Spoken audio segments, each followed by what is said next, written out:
Une nuit de gala tourne au cauchemar lorsqu'un millionnaire jette son bébé au lion. Un berger allemand héroïque sauve l'enfant, déclenchant un voyage émouvant de rédemption et d'amour. Un dresseur d'animaux, au passé mystérieux, est engagé pour enquêter. Des secrets sont révélés, des vies sont transformées et des cœurs sont guéris. Préparez-vous à une histoire qui touchera votre âme. Abonnez-vous, laissez un like et commentez d'où vous regardez. Qu'est-ce qui pousse un homme à jeter son propre fils au lion? Cette question résonnait dans l'esprit de tous les invités, tandis que le cri de la mer déchirait l'air de la nuit étoilée.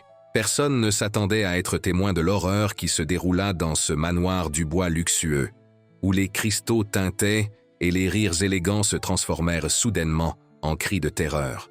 Les secondes s'étirèrent comme des heures. Le petit paquet, une vie si fragile, si innocente, décrivit un arc dans l'air tandis que les yeux des félins brillaient dans la pénombre du jardin éclairé par des torches. C'était comme si le temps avait décidé de faire une pause, gelant chaque souffle suspendu, chaque battement de cœur accéléré. Et puis, comme un éclair déchirant l'obscurité, il surgit. Une silhouette de poils dorés et d'yeux déterminés. Des pattes puissantes propulsèrent son corps dans les airs, interceptant le bébé avant que le destin cruel ne se consomme. Thor, le berger allemand qui jusqu'alors se reposait inaperçu sous une table de collation, se transforma en héros inattendu de cette nuit fatidique. Le silence qui suivit fut assourdissant. Le millionnaire Édouard Dubois resta immobile, comme une statue de marbre dont les yeux reflétaient un abîme intérieur inexplicable. Son épouse, Caroline, glissa au sol dans un évanouissement silencieux, tandis que Thor se positionnait de manière protectrice au-dessus du bébé qui pleurait, maintenant sain et sauf. Ce fut dans ce scénario de chaos contenu que Mathieu Lefebvre reçut un appel, 3 jours plus tard. Le téléphone vibra sur sa table simple, dans cet appartement où le seul luxe était la vue sur le petit parc où il entraînait ses chiens. La voix à l'autre bout sonnait tendue, contrôlée, comme quelqu'un marchant sur un champ de mine. Émotionnel. Monsieur Lefebvre, ici Robert, l'assistant personnel d'Édouard Dubois. Nous avons besoin de vos services d'urgence. Ce que Mathieu ne savait pas, alors qu'il conduisait sa voiture usagée par les portails imposants du manoir Dubois, c'était que cet appel changerait non seulement son destin, mais déterrerait aussi des secrets qu'il avait passé des années à essayer d'oublier. Les portails de la propriété s'ouvrirent avec un gémissement métallique, comme s'ils étaient réticents à permettre son entrée. La route privée serpentait à travers des jardins impeccables, où pas une seule feuille n'osait être hors de place. Au loin, le manoir se dressait comme un monument à la richesse et au pouvoir. Les vitres reflétaient le soleil de l'après-midi. Le marbre blanc scintillait d'une froideur calculée. Cependant, il était impossible de ne pas remarquer que quelque chose avait changé. Les rideaux étaient tous fermés, comme les paupières closes d'un géant endormi. Le silence pesait dans l'air, interrompu seulement par le son distant d'aboiements. Non pas les aboiements animés d'un chien heureux, mais les alertes nerveuses d'un gardien vigilant. Mathieu gara sa voiture, se sentant déplacé dans ce scénario d'opulence. Ses mains calleuses par des années de travail avec les animaux contrastaient avec la perfection aseptisée de l'environnement. Avant même de sonner, la porte s'ouvrit, révélant un homme en costume impeccable et à l'expression impassible. « Monsieur Lefebvre, merci d'être venu si rapidement. Je suis Robert. S'il vous plaît, accompagnez-moi. Monsieur Dubois vous attend dans le bureau. » Les couloirs du manoir semblaient interminables, chaque pas résonnant sur le sol de marbre. Des tableaux de valeur inestimable ornaient les murs, des yeux peints suivant ses mouvements comme des sentinelles silencieuses. Robert marchait devant, sa posture rigide révélant plus que les mots ne pouvaient exprimer sur la tension qui régnait dans cette maison. L'incident a été maîtrisé dans les médias, expliqua Robert à voix basse, comme si les murs eux-mêmes pouvaient entendre.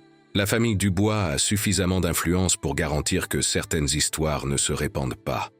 Mais les rumeurs... Il n'eut pas besoin de terminer la phrase. Les rumeurs étaient comme de l'eau. Elles trouvaient leur chemin, à travers les plus petites fissures.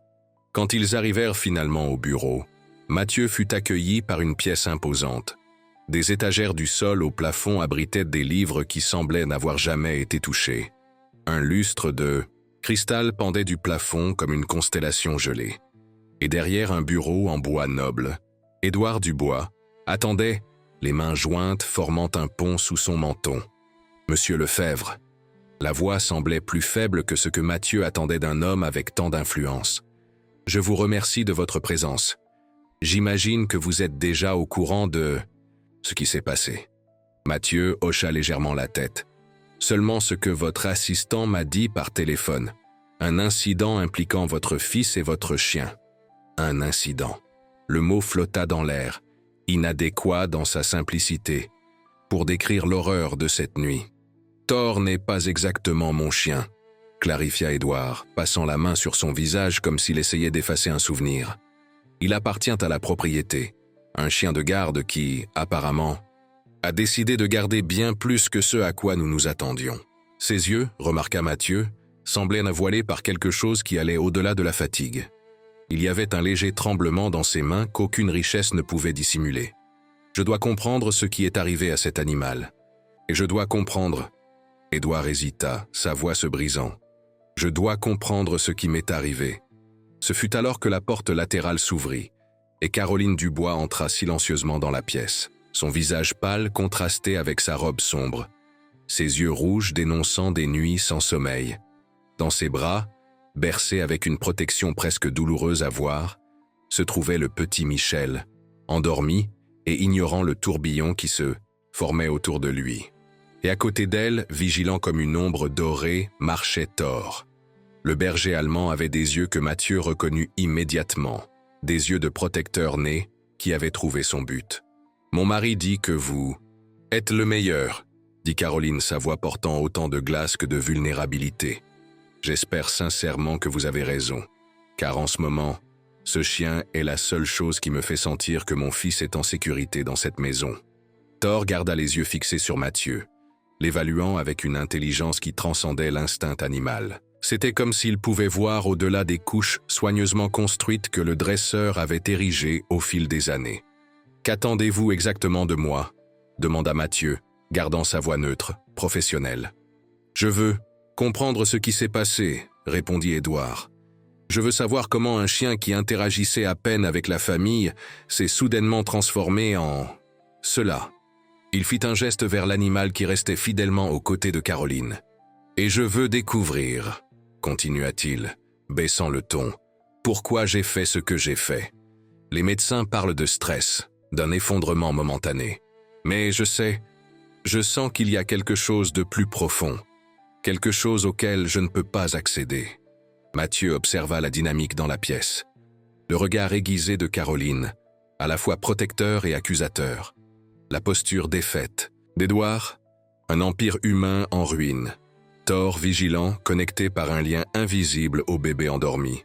Et lui-même, un homme dont le passé portait des secrets qui résonnaient étrangement avec la situation devant lui. « J'aurais besoin de temps, » dit finalement Mathieu. « Je devrais observer Thor dans différents contextes, parler avec tous, ceux qui ont été témoins de l'incident. Et... » Il hésita, sachant qu'il était sur le point de franchir une ligne.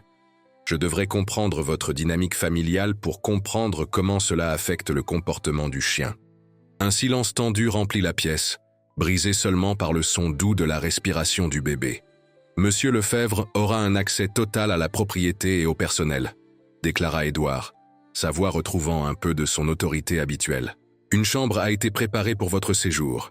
Robert vous montrera les installations. » Lorsque Caroline parla à nouveau, sa voix portait une force qui contredisait son apparence fragile. « Il n'y a qu'une seule condition, monsieur Lefebvre. Thor ne quitte pas les côtés de mon fils, peu importe ce que votre enquête exige. » Mathieu hocha la tête, comprenant qu'il entrait dans un territoire bien plus complexe qu'il ne l'avait imaginé initialement. Ce n'était pas seulement un cas de comportement animal, c'était une toile d'émotions humaines, de traumatismes et de secrets qui s'entremêlaient d'une manière qu'il ne parvenait pas encore à discerner. « Nous commençons demain à l'aube, » dit-il, scellant un accord qui changerait pour toujours. Le destin de tous dans cette pièce. Les jours suivants, au manoir Dubois, se révélèrent être une étude de contraste. L'opulence des lieux, marbres italiens, œuvres d'art inestimables, meubles qui racontèrent des histoires de générations, contrastait avec le vide émotionnel qui résonnait dans les couloirs. C'était comme si la maison était un corps, sans âme, maintenu en fonction uniquement par la dévotion silencieuse du personnel qui se déplaçait comme des fantômes. Mathieu établit une routine. Le matin, il observait Thor interagir avec le bébé. La délicatesse avec laquelle cet animal puissant se positionnait près du berceau était presque poétique. Un gardien ancestral accomplissant un devoir sacré. Michel, avec l'innocence propre à ses quelques mois de vie, semblait trouver dans le poil doré du berger allemand un confort qui transcendait l'entendement. « Je n'ai jamais rien vu de pareil », et commenta Rose, la gouvernante d'âge mûr qui s'occupait de Michel. « C'est comme s'il conversait sans mots. Quand le bébé pleure, avant même que l'un de nous puisse réagir, Thor est déjà alerte. Et il y a des jours, elle baissa la voix, regardant autour d'elle comme si elle craignait d'être entendue. Il y a des jours où le bébé pleure et ne se calme que lorsque Thor est prêt, même pas dans les bras de sa mère. Ce dernier détail, remarqua Mathieu, pesait douloureusement sur Caroline. Il l'observait depuis l'ombre, voyant comment ses doigts tremblaient légèrement en essayant de calmer son fils, comment ses yeux s'embuaient lorsque Michel ne trouvait la paix qu'en sentant la présence du chien. « Il m'a volé mon mari », confessa-t-elle un après-midi, alors qu'ils observaient Thor et Michel dans le jardin, protégés par une ombre généreuse. « Et maintenant, il semble qu'il me vole aussi mon fils. »« Ce n'est pas une compétition, Madame Dubois, » répondit calmement Mathieu. « Thor ne remplace personne, il comble un vide. Un vide qui n'existerait pas si mon mari n'avait pas... » Elle ne put terminer, les mots mourant dans sa gorge. Mathieu savait qu'il devait être prudent. Ce qui s'est passé cette nuit-là. Toutes les personnes présentes décrivent quelque chose qui semble hors du caractère de votre mari. Caroline rit, un son amer qui semblait érafler l'air. Caractère? Lequel? Le philanthrope qui donne des millions pour des causes infantiles? Ou l'homme qui a jeté notre fils nouveau-né à un groupe de lions importés pour impressionner des invités? Les après-midi étaient consacrés à Édouard, bien qu'y avoir accès soit de plus en plus difficile. L'homme qui contrôlait, un empire commercial parvenait à peine à contrôler ses propres pensées. Mathieu le trouvait fréquemment dans le bureau, fixant des papiers qu'il ne lisait pas vraiment, ou dans la bibliothèque, entouré de livres dont les mots n'avaient plus de sens. « J'ai des flashs », confessa Édouard durant l'une de ses sessions, sa voix basse comme s'il craignait que les mots, une fois prononcés à volume normal, ne prennent pouvoir sur lui. Des moments où je ne me reconnais pas. C'est comme si quelque chose prenait le contrôle. Quelque chose de sombre, de primitif. Mathieu écoutait plus qu'il ne parlait, observant les schémas, les mains qui tremblaient occasionnellement, les lapsus momentanés de mémoire, la sueur qui perlait sur son front même dans des environnements climatisés. Les nuits, cependant, étaient le moment des véritables révélations. Lorsque le manoir s'endormait et que seuls quelques employés restaient alertes, Mathieu marchait dans les couloirs, suivant les traces de mystère qui s'accumulaient. Ce fut lors de l'une de ces promenades nocturnes qu'il rencontra Antoine, le plus ancien employé de la maison, un homme aux cheveux blancs et aux yeux qui portait le poids de nombreux secrets dont il avait été témoin. « Ce n'est pas la première fois », murmura Antoine, ses mains ridées agrippant le bras de Mathieu avec une force surprenante. Son père était pareil, des moments de ténèbres, comme si quelque chose les possédait. Mathieu sentit un frisson lui parcourir l'échine. « Que voulez-vous dire? La famille Dubois porte une ombre, monsieur Lefebvre. Une malédiction, diraient certains. Pendant des générations, il y a toujours eu des histoires. Le grand-père qui a presque noyé sa propre fille. L'arrière-grand-père qui a incendié sa fabrique avec des employés à l'intérieur, juste pour la reconstruire plus grande ensuite. Des moments de folie suivis de périodes de brillance et de générosité. Et Thor, demanda Mathieu, sentant qu'il s'approchait de quelque chose d'important. Comment s'intègre-t-il dans tout cela? Antoine sourit, un sourire triste chargé d'un savoir ancestral. Les anciens disaient que toute famille maudite finit par trouver son gardien. Un esprit protecteur qui vient équilibrer les forces.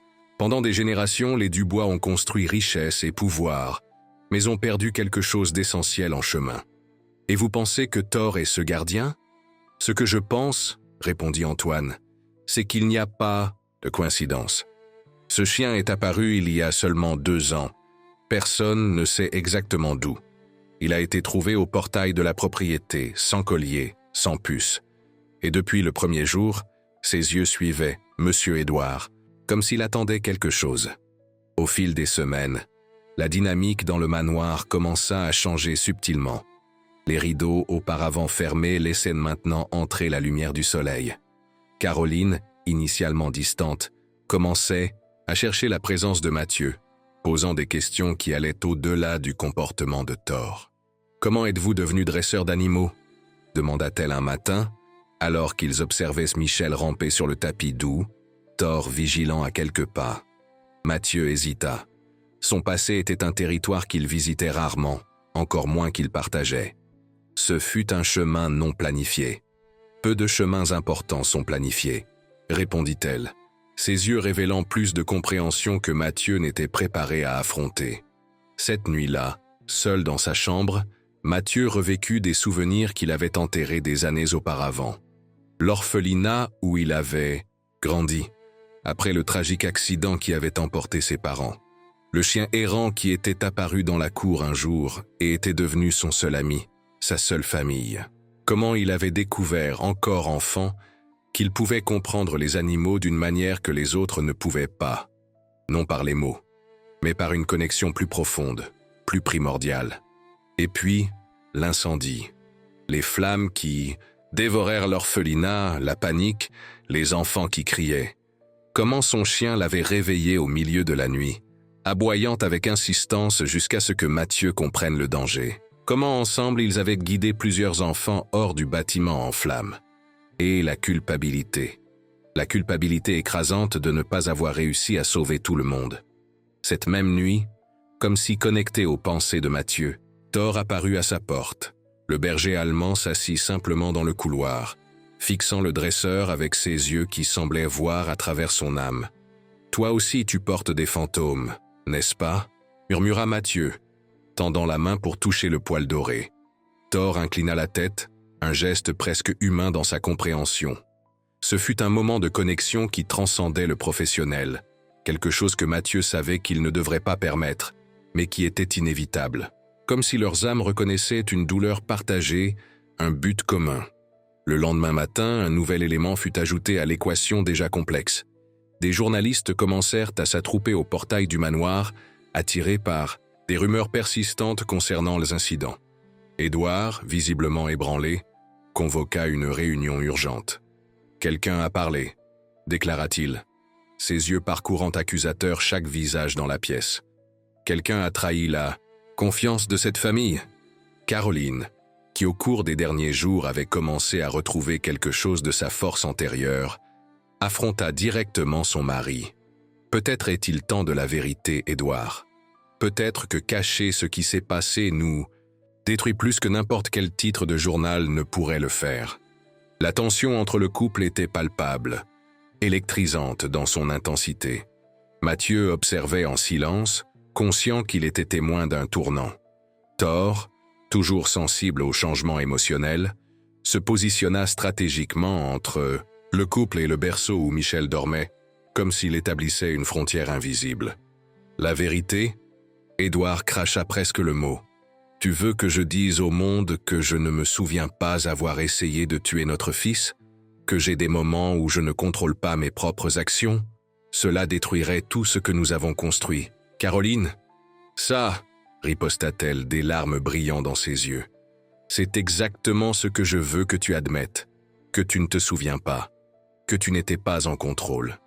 Parce que l'alternative est de croire que l'homme que j'ai aimé pendant 10 ans a consciemment tenté de tuer notre bébé. » Le silence qui suivit fut assourdissant. « Il y a une troisième possibilité, » intervint finalement Mathieu, sa voix calme contrastant avec l'émotion qui chargeait l'environnement. Tous les regards se tournèrent vers lui. Une condition médicale, quelque chose de neurologique qui explique ces épisodes. Édouard le fixa, une étincelle d'espoir brillant brièvement dans ses yeux épuisés. « Qu'en savez-vous ?»« Je ne suis pas médecin, » clarifia Mathieu. « Mais dans mon travail avec les animaux, j'ai déjà vu des comportements erratiques causés par des conditions physiques. Des chiens qui attaquent soudainement leur maître à cause de tumeurs cérébrales. Des chats qui changent complètement de personnalité par déséquilibre chimique. Un rire amer échappa à Édouard. Alors maintenant je suis comparé à un animal malade? Nous sommes tous des animaux, répondit Mathieu sans hésiter. Nous l'oublions juste trop souvent. Ce fut la semaine suivante que le premier grand bouleversement se produisit. Après l'insistance de Mathieu et Caroline, Édouard accepta de se soumettre à une batterie complète d'examens neurologiques. Les résultats arrivèrent dans une enveloppe scellée, remise personnellement par un médecin renommé qui avait signé de multiples accords de confidentialité. Dans le bureau maintenant familier, le docteur Martin ouvrit sa mallette avec des mouvements délibérément lents. « Monsieur Dubois, nous avons trouvé quelque chose de significatif dans vos examens. » Édouard, assis rigidement sur sa chaise, hocha la tête presque imperceptiblement. « Il y a une malformation dans le lobe temporal de votre cerveau. C'est quelque chose de rare, connu sous le nom de syndrome de Kluver-Bucy atypique.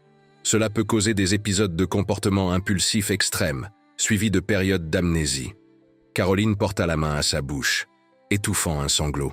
« Cette condition, continua le médecin, est héréditaire dans certains cas, et hautement traitable avec la bonne médication.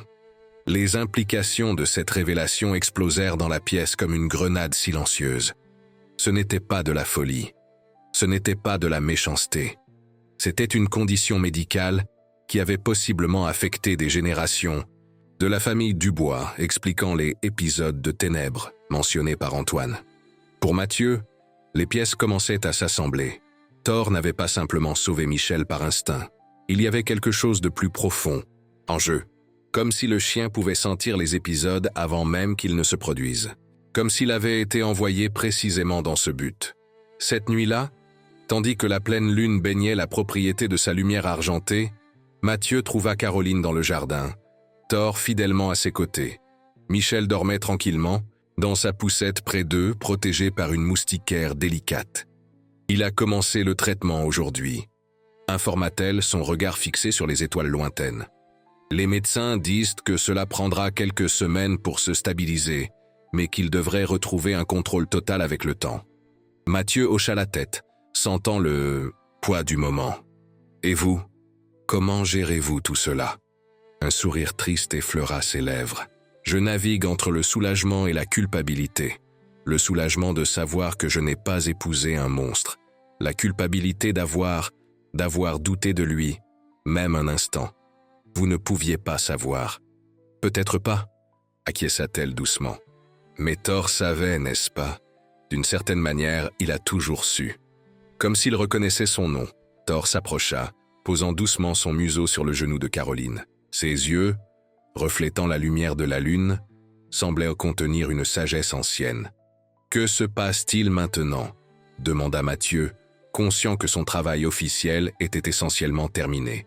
Ils avaient trouvé l'explication du comportement d'Édouard, compris le rôle de Thor en tant que protecteur. Il n'y avait théoriquement plus de mystère à élucider.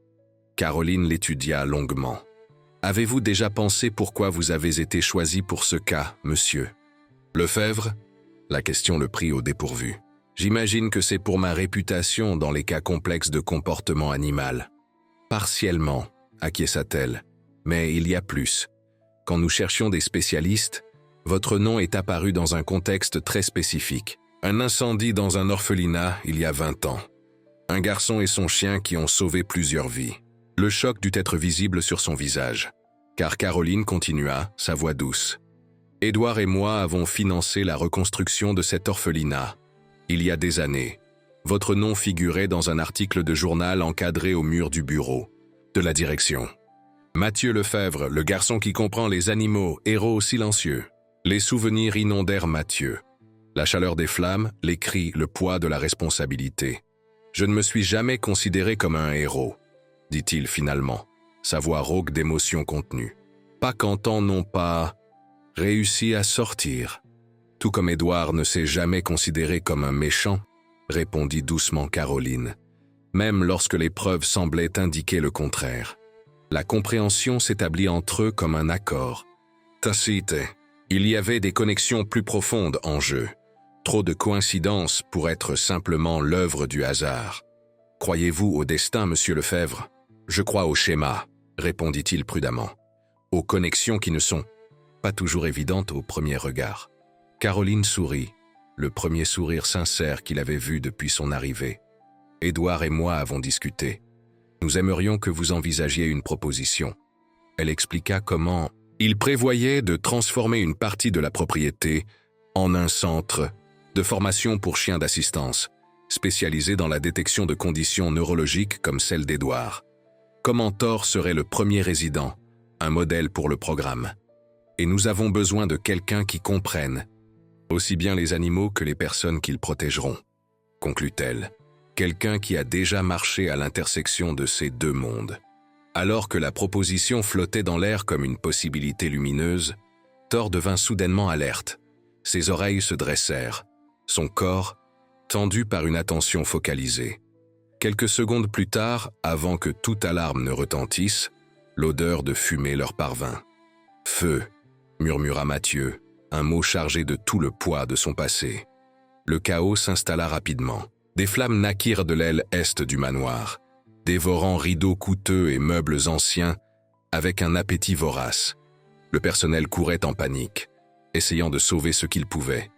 Édouard, encore étourdi par la nouvelle médication, fut trouvé par Robert et mis en sécurité dans les jardins. Thor, cependant, avait une mission claire. Avec Mathieu à ses côtés, il guida Caroline et Michel loin du danger immédiat. Mais ensuite, à l'horreur de tous, le chien changea soudainement de direction, courant vers le manoir en flammes. « Thor !» cria Caroline, son désespoir résonnant dans la nuit. Mathieu savait, avec une certitude instinctive qui transcendait les explications rationnelles, ce qu'il devait faire. « Restez avec Michel !» ordonna-t-il fermement. « Je vais le chercher. » Avant que quiconque ne puisse l'arrêter, Mathieu courut vers l'enfer qui se formait. La chaleur le frappa comme un mur, des souvenirs d'un autre incendie se superposant à la réalité. Mais cette fois, c'était différent. Cette fois, il n'était pas un garçon effrayé, mais un homme avec un but. Suivant son instinct, il trouva Thor dans la chambre de Michel, tirant avec insistance une couverture du berceau. La compréhension frappa Mathieu comme un éclair. Ce n'était pas juste une couverture, c'était la couverture, celle qui enveloppait toujours Michel, qui portait son odeur. Quelque chose que le bébé chercherait, quelque chose dont l'absence causerait inconfort et peur. « Tu comprends vraiment plus que tu ne devrais, n'est-ce pas ?» murmura Mathieu, aidant Thor à prendre la couverture. Ensemble, ils naviguèrent dans les couloirs enfumés, le chien ouvrant la voie avec une précision infaillible. Lorsqu'ils émergèrent finalement du bâtiment, toussant et couverts de suie, ils furent accueillis par des applaudissements de soulagement. Caroline, les larmes coulant librement sur son visage, étreignit d'abord Thor, puis Mathieu, avec une égale intensité. « Vous deux, murmura-t-elle, êtes nos gardiens. » Le lendemain matin, tandis que les pompiers s'assuraient qu'il ne restait aucune braise cachée et que les enquêteurs commençaient à déterminer la cause de l'incendie, un calme étrange s'était installé. La famille et leurs employés les plus proches se réunirent dans un pavillon à l'arrière de la propriété. Une structure plus simple, mais étrangement plus accueillante que l'imposant manoir.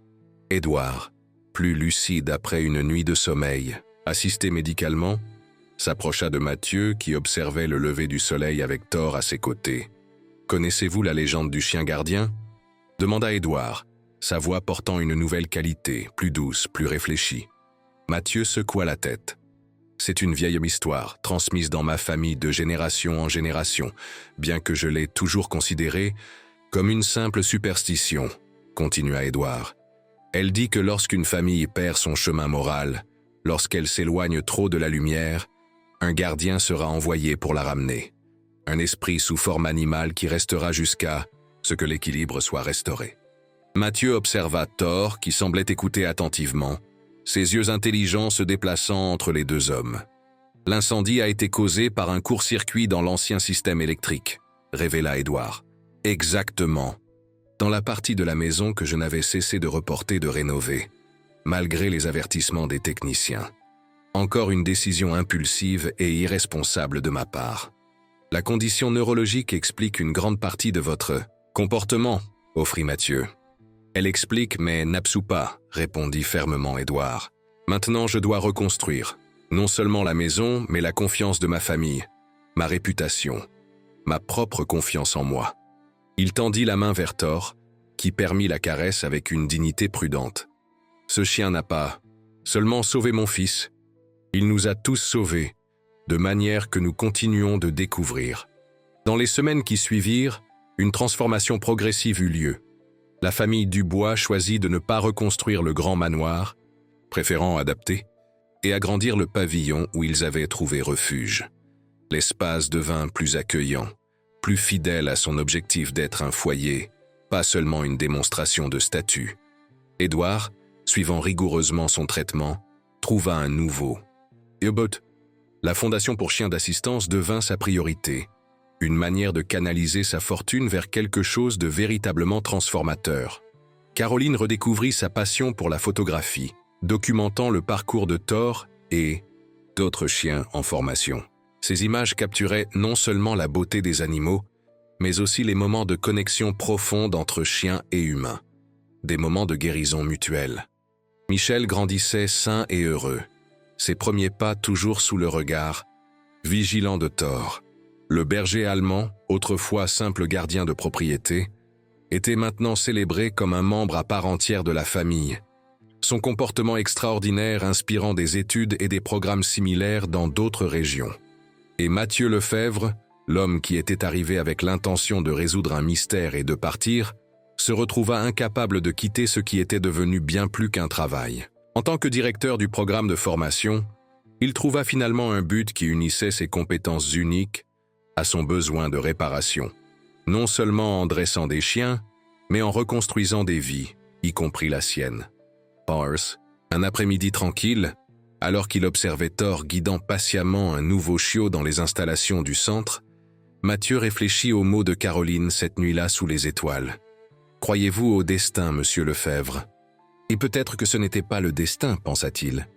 Peut-être était-ce simplement la reconnaissance mutuelle entre âmes blessées, humaines et canines, de la capacité de guérison qui existe dans la rencontre entre espèces, dans le langage silencieux de la compréhension qui transcende les mots. Thor leva les yeux, comme s'il sentait les pensées de Mathieu, et pour un bref instant, leurs regards se croisèrent dans une parfaite compréhension. Gardien et guidé, professeur et élève, sauveur et sauvé, des rôles qui alternaient, entre eux dans une danse continue de guérison. Qu'est-ce qui pousse un homme à jeter son propre fils au lion? La question qui avait tout déclenché avait maintenant de nombreuses réponses. Une maladie neurologique, un sombre historique familial, des décisions impulsives, alimentées par des déséquilibres chimiques. Mais peut-être que la question, la plus importante, était autre. Qu'est-ce qui pousse un chien à surgir de nulle part, au moment exact, pour sauver non seulement une vie, mais toute une famille? Pour cette question, Mathieu suspectait qu'il n'y aurait jamais de réponse complètement satisfaisante. Et peut-être que cela faisait partie de la beauté du mystère. Tout n'a pas besoin d'être expliqué pour être profondément vrai. Alors, que le soleil commençait à se coucher à l'horizon, baignant le centre de formation d'une lumière dorée, Mathieu observa la famille Dubois réunie sur la pelouse. Édouard, plus mince mais avec des yeux clairs et présents. Caroline, son sourire retrouvant la spontanéité de la jeunesse. Michel, donnant maintenant des pas hésitants, riant en essayant d'atteindre Thor, qui restait patiemment à portée sans jamais trop s'éloigner. Vous aviez raison. La voix d'Antoine, l'ancien employé qui supervisait maintenant le soin des chiens, interrompit ses pensées. Ce ne sont pas seulement les humains qui sauvent les animaux. Mathieu sourit, les mots inutiles entre deux hommes qui avaient été témoins de l'extraordinaire devenant quotidien, du miraculeux se transformant en routine. Au loin, Thor leva la tête, comme une sentinelle éternelle, ses yeux reflétant la connaissance ancienne qu'il portait. Gardien, protecteur, sauveur, des rôles qui transcendèrent les espèces, les liant tous dans une toile invisible de buts partagés. Et à ce moment-là, sous le ciel qui se transformait lentement du bleu au pourpre doré, Mathieu comprit finalement la véritable nature de son propre voyage. Il ne s'agissait pas de sauver ou d'être sauvé, de culpabilité ou de rédemption. Il s'agissait de reconnaître que parfois, les anges qui viennent nous secourir ont 4 pattes et des yeux, qui voient au-delà de nos barrières soigneusement construites. Qu'est-ce qui pousse un chien à sauver une famille entière? Peut-être la même force qui pousse les humains à ouvrir leur cœur à des créatures d'une autre espèce. Quelque chose d'ancestral, d'inexplicable et de profondément vrai qui, lorsqu'il est pleinement embrassé, a le pouvoir de transformer des vies, de guérir des blessures invisibles et de construire des ponts sur les abîmes les plus sombres de l'âme humaine.